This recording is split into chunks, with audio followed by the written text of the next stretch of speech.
دنیا سے پردہ فرمانے کے دن قریب تھے، تو حضور صلی اللہ علیہ وسلم نے اپنے حجر مبارک سے صحابہ کو پیغام پہنچایا۔ آپ نے فرمایا کہ صدیق کو کہو کہ وہ نماز پڑھائے۔ حضور صلی اللہ علیہ وسلم موجود ہیں اور تمام صحابہ موجود ہیں۔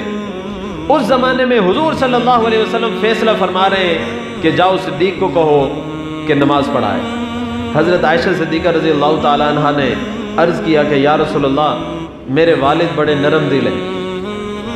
جب وہ آپ کی بیماری کے بعد آپ کے مصلی پہ کھڑے ہوں گے تو برداشت نہیں کر پائیں گے۔ آپ کے مصلی پہ کھڑے ہوں گے تو آپ کی یاد آئے گی کہ آپ کی جگہ ہے، تو آپ کی موجودگی میں آپ کے مصلی پہ کھڑے ہونا صدیق اکبر کی بس کی بات نہیں ہے۔ بہت نرم دل ہیں، آپ سے محبت کرتے ہیں، آپ یہ حکم کسی اور کو دے دیجئے۔ یہ صدیق اکبر کی صاحبزادی ام المومنین حضرت عائشہ حضور سے عرض کر رہی ہیں، لیکن حضور نے فرمایا نہیں، صدیق کو کہو کہ وہ لوگوں کو نماز پڑھائے۔ حضرت عائشہ نے دوسری مرتبہ تیسری مرتبہ یہی عرض کیا، لیکن حضور نے فرمایا کہ نہیں، صدیق کو کہو کہ لوگوں کو نماز پڑھائے۔ حضور صلی اللہ علیہ وسلم صحابہ کرام کی امامت کے لیے اپنے بعد جس کو سب تمام صحابہ کے سامنے اپنے پیغام سے اپنے مصلی پر امام مقرر کر رہے ہیں، وہ تمام صحابہ کے امام حضرت صدیق اکبر رضی اللہ تعالیٰ عنہ۔ میں اب یہاں پر یہ عرض کرنا چاہتا ہوں کہ آج معاشرے میں جتنا گناہ پھیل گیا ہے، لوگ سود کھاتے ہیں، رشوت کھاتے ہیں، جھوٹ بولتے ہیں، غیبت کرتے ہیں، بھائیوں کے مال پہ قبضہ کرتے ہیں، جتنا ہو سکتا ہے، جس کا جہاں تک بس چلتا ہے وہ کرتا ہے، لیکن جب مسجد میں آتا ہے تو کہتا ہے کہ امام متقی ہونا چاہیے۔ کوئی سی امام کے بارے میں اگر اس کو یہ پتہ چل جائے کہ یہ سود کھاتا ہے، کوئی نماز پڑھتا ہے؟ نہیں پڑھتا۔ وہ کہتا ہے بھئی ہم تو گناہ گار ہیں، لیکن جس کے پیچھے کھڑے ہو کر اللہ کی بارگاہ میں سجدہ کرتے ہیں کم از کم وہ تو ٹھیک ہو، جس نے ہماری نمازوں کو اللہ تک پہنچانا ہے کم از کم وہ تو گناہوں سے بچنے والا ہو، جس سے ہم نے ہدایت پانی ہے، جس سے رہنمائی لینی ہے، جس سے دین سیکھنا ہے، کم از کم کچھ تو وہ عمل کرنے والا ہو، حرام نہ کھانے والا ہو، رسول اللہ صلی اللہ علیہ وسلم کی اتباع کرنے والا ہو، دین پر چلنے والا ہو۔ آج بھی بندے کو یہ خیال ہے کہ ہمارا امام کم از کم متقی ہونا چاہیے۔ آج جتنا بھی گناہ میں پڑا ہے وہ کہتا ہے میں گناہ گار صحیح، اپنا گناہ مانتا ہوں، لیکن مصلی پر جو رسول اللہ کے مصلی پہ کھڑا ہے، جس کے پیچھے میں نے نیت باندھ کر اللہ کی عبادت کرنی ہے، کم از کم وہ اچھا بندہ ہونا چاہیے، یہ سوچتا ہے۔ اور اس کی شرائط ہے شریعت میں کہ ہر بندہ امام نہیں بن سکتا، اس کی فضیلتیں ہیں، اس کے طریقے ہیں، اس کی شرائط ہیں کہ وہ کتنا علم والا ہو، کتنا تقوی والا ہو، کس طرح شریعت پر عمل کرنے والا ہو، یہ ساری چیزیں۔ اب بتائیے کہ آج کا معیار اور چیز ہے جس کو رسول اللہ نے تمام صحابہ میں سے، تمام صحابہ متقی تھے، تمام صحابہ عادل تھے، تمام صحابہ حضور کے تربیت یافتہ تھے، اور تمام صحابہ وہ تھے جن کی رضا کی خبر اللہ نے قرآن میں دی ہے، لیکن ان تمام نیک لوگوں میں جن کو رسول اللہ نے امام مقرر کیا وہ صدیق اکبر ہے۔ اگر صدیق اکبر میں کوئی ہلکی سی بات ایسی ہوتی، کوئی ایسی ناانصافی والی بات ہوتی، کوئی ایسی بات ہوتی جس کو شریعت کے خلاف کہا جائے، رسول اللہ کی تعلیمات کے خلاف کہا جائے، جس کو اللہ رب العزت کے حکم کے خلاف کہا جائے، تو کبھی بھی رسول اللہ اپنے فرمان سے صدیق اکبر کو اپنے مصلی پہ کھڑا نہ کرتے۔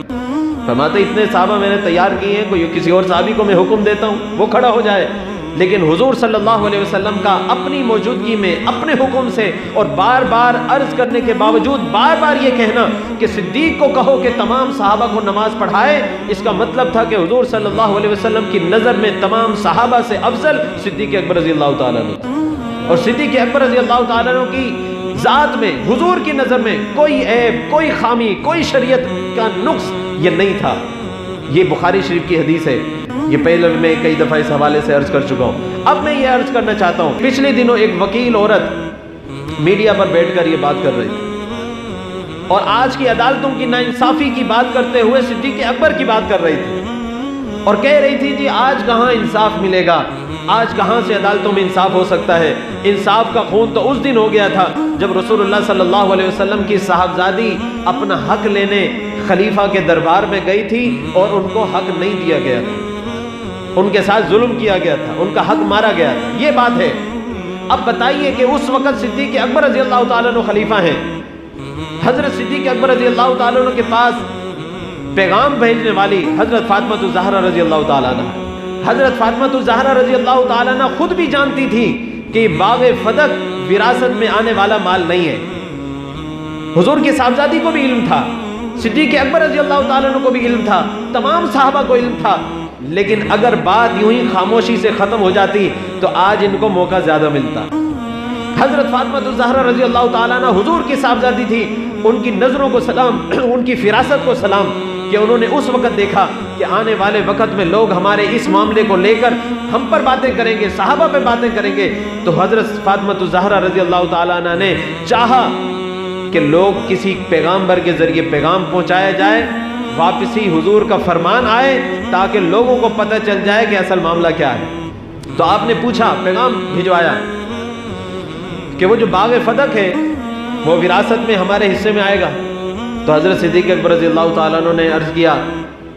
جنہوں نے اپنا سارا مال خود حضور کے دین پر قربان کیا تھا، ان کو کیا ایک باغ سے لینا تھا؟ انہوں نے کیا اس کو اپنی ملکیت میں رکھنا تھا؟ تو حضرت صدیق اکبر رضی اللہ تعالیٰ عنہ نے کہا کہ آپ کا پیغام ہماری سر آنکھوں پر،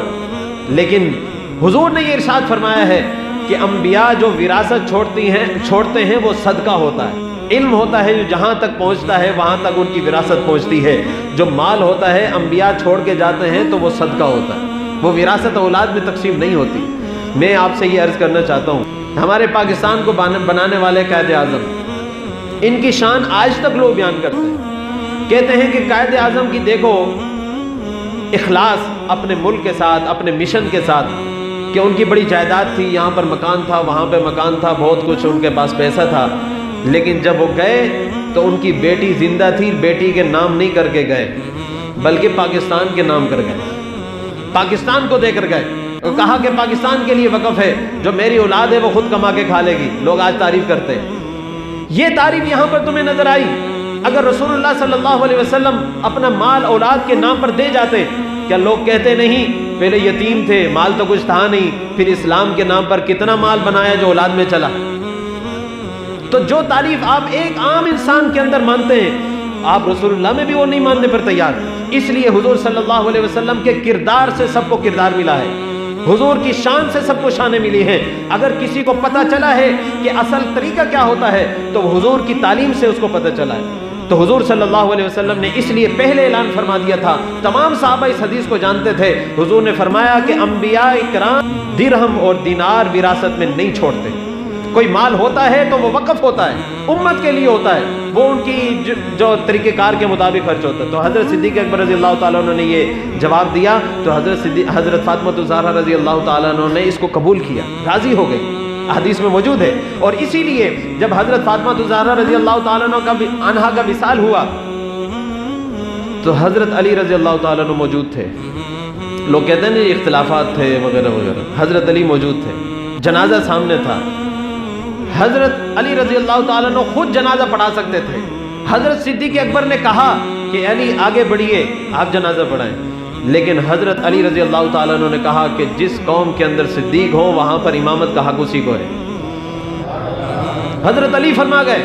جب حضرت علی رضی اللہ تعالیٰ عنہ ایسے موقع پر اگر کوئی ایسی بات ہوتی کہ خدا نہ خواستہ حضرت فاطمہ الزہرا رضی اللہ تعالیٰ عنہ ناراض گئی ہوتی تو حضرت علی کہتے جس سے ناراض گئی اسی سے دعا کروائیں، ان کی روح نہیں تڑپے گی۔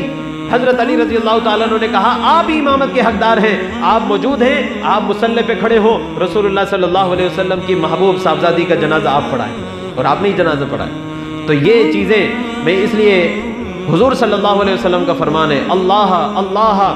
فی اصحابی لا تتخذوا بعدی غرضا، حضور نے ارشاد فرمایا اللہ سے ڈرنا میرے صحابہ کے بارے میں، اللہ سے ڈرنا میرے صحابہ کے بارے میں، اور میرے بعد میرے صحابہ کو نشان تنقید نہ بنانا۔ یہ حضور پہلے فرما گئے۔ حضور صلی اللہ علیہ وسلم نے فرمایا اذا ذکر عندکم اصحابی، جب تمہارے سامنے میرے صحابہ کا ذکر ہو فامسکوا، اپنی زبانوں کو بند کر لینا، زبان نہ ہلانا، کیونکہ یہ وہ میرے صحابہ ہیں جن کی تربیت میں نے کی اور ان کے سروں پر رضا کا تاج میرے اللہ نے رکھا ہے۔